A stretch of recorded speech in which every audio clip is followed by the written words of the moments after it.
नमस्कार दोस्तों, मैं आपकी दोस्त रिसिता फिर से हाजिर हूँ एक और नई जानकारी के साथ। आज हम बात करेंगे कंप्यूटर के सबसे महत्वपूर्ण हिस्से के बारे में, जिसे ऑपरेटिंग सिस्टम कहा जाता है।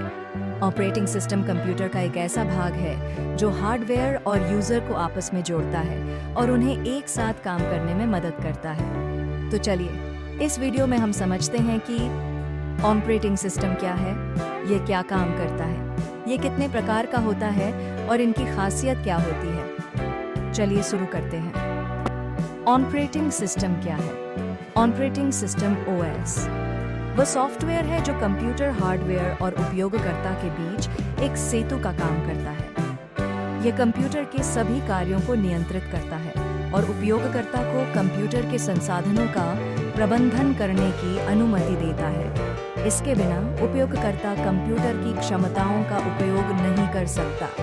मुख्य कार्य: हार्डवेयर प्रबंधन, कंप्यूटर के संसाधनों जैसे CPU, मेमोरी, स्टोरेज का प्रबंधन, मल्टीटास्किंग, एक साथ कई कार्यों को चलाने की क्षमता। फाइल प्रबंधन, फाइलों को सहेजने, व्यवस्थित करने और एक्सेस करने की प्रक्रिया। यूजर इंटरफेस, GUI या CLI के माध्यम से उपयोगकर्ता के साथ संवाद। 2. ऑपरेटिंग सिस्टम क्या काम करता है? ऑपरेटिंग सिस्टम के मुख्य कार्य इस प्रकार हैं। A. Process management. OS CPU के समय को विभिन्न प्रक्रियाओं में विभाजित करता है ताकि कई प्रोग्राम एक साथ चल सके। यह सुनिश्चित करता है कि प्रत्येक प्रक्रिया को CPU का सही समय मिले। B. Memory management. OS memory का प्रबंधन करता है ताकि विभिन्न प्रोग्रामों को उनके आवश्यकता अनुसार मेमोरी मिल सके और उसे अधिकतम उपयोग में लाया जा सके। C. File system management. फाइलों को व्यवस्थित रूप से संग्रहित, प्राप्त और संशोधित करने की प्रक्रिया ऑपरेटिंग सिस्टम के जरिए होती है। D. Input output management. यह कंप्यूटर के इनपुट जैसे कीबोर्ड, माउस और आउटपुट जैसे प्रिंटर, मॉनिटर, डिवाइसों के बीच समन्वय करता है। E. Security and access control. OS data और सिस्टम की सुरक्षा को सुनिश्चित करता है ताकि अनधिकृत उपयोगकर्ता सिस्टम संसाधनों तक पहुंच न कर सके। 3. ऑपरेटिंग सिस्टम कितने प्रकार का होता है? ऑपरेटिंग सिस्टम कई प्रकार के होते हैं, जिनकी सूची और उदाहरण निम्नलिखित हैं। A. Single user single tasking operating system. यह सिस्टम एक समय में एक उपयोगकर्ता को केवल एक ही कार्य करने की अनुमति देता है। उदाहरण: MS-DOS Microsoft disk operating system. खासियत: यह केवल एक समय में एक प्रोग्राम चला सकता है और यह कम संसाधनों पर आधारित सिस्टम के लिए उपयुक्त है। B. Single user multitasking operating system. यह ऑपरेटिंग सिस्टम एक उपयोगकर्ता को एक साथ कई एप्लीकेशन चलाने की अनुमति देता है। उदाहरण: Microsoft Windows, Windows 10, Windows 11, Mac OS, Monterey, big sur। खासियत: ग्राफिकल यूजर इंटरफेस के साथ आसानी से उपयोग करने योग्य और यह व्यक्तिगत कंप्यूटर पर बहुत सामान्य रूप से इस्तेमाल किया जाता है। C. Multi user operating system. यह OS कई उपयोगकर्ताओं को एक ही सिस्टम पर अलग-अलग कार्य करने की अनुमति देता है। उदाहरण: Unix, Linux, Ubuntu, CentOS, Red Hat, Windows server. खासियत: यह नेटवर्क आधारित सिस्टम में उपयोग किया जाता है जहां कई उपयोगकर्ता एक ही सिस्टम पर लॉग इन कर सकते हैं। D. Real time operating system. Real time operating system ऐसे सिस्टम होते हैं जो समय संवेदनशील कार्यों को तुरंत और सटीक तरीके से पूरा करते हैं। उदाहरण: VxWorks, RT Linux, FreeRTOS।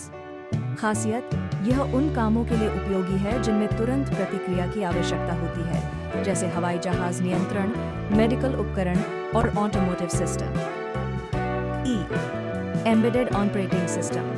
यह ऑपरेटिंग सिस्टम विशेष डिवाइसों के लिए डिजाइन किया गया है जो विशिष्ट कार्य करते हैं। उदाहरण: embedded Linux, Windows IoT, FreeRTOS।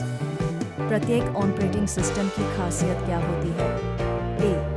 Single user single tasking operating system. सरलता: यह ऑपरेटिंग सिस्टम सरल और सीमित कार्यों के लिए उपयुक्त है। सीमित संसाधन उपयोग। यह बहुत कम मेमोरी और प्रोसेसिंग पावर का उपयोग करता है, जिससे यह पुराने कंप्यूटरों के लिए उपयुक्त होता है।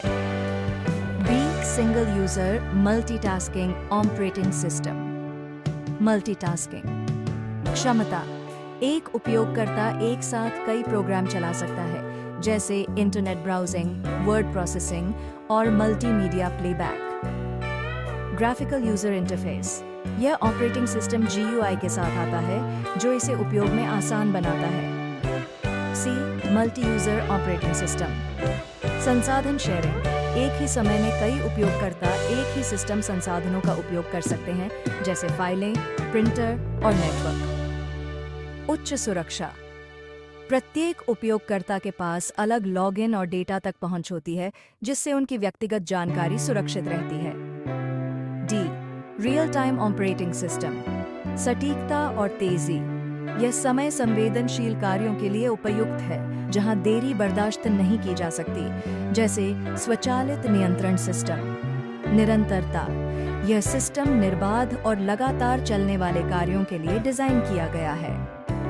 ई एम्बेडेड ऑपरेटिंग सिस्टम। विशेष उपकरणों में उपयोग। एम्बेडेड ऑपरेटिंग सिस्टम विशेष डिवाइसों के लिए उपयुक्त होता है, जैसे स्मार्टफोन, घरेलू उपकरण और औद्योगिक मशीनें। कम संसाधन। यह सिस्टम न्यूनतम संसाधनों पर भी उच्च प्रदर्शन प्रदान करता है। अब अंत में जानते हैं कि क्या निष्कर्ष। ऑपरेटिंग सिस्टम किसी भी कंप्यूटर का सबसे महत्वपूर्ण सॉफ्टवेयर है, जो हार्डवेयर और सॉफ्टवेयर को सही तरीके से चलाने के लिए आवश्यक संसाधन प्रदान करता है। इसके विभिन्न प्रकार उपयोगकर्ता के अनुसार विभिन्न आवश्यकताओं को पूरा करते हैं। चाहे वह सिंगल यूजर हो, मल्टी यूजर या एम्बेडेड सिस्टम हो, हर प्रकार का ऑपरेटिंग सिस्टम अलग अलग वातावरण में उपयोग के लिए डिजाइन किया गया है। अगर आपको यह जानकारी उपयोगी लगी हो तो कृपया इस वीडियो को लाइक करें, चैनल को सब्सक्राइब करें और ज़्यादा से ज़्यादा अपने दोस्तों के साथ शेयर करें। मैं आपकी दोस्त रिसिता जल्द फिर मिलूंगी एक नई और महत्वपूर्ण जानकारी के। तब तक के लिए मुझे इजाज़त दें। नमस्कार।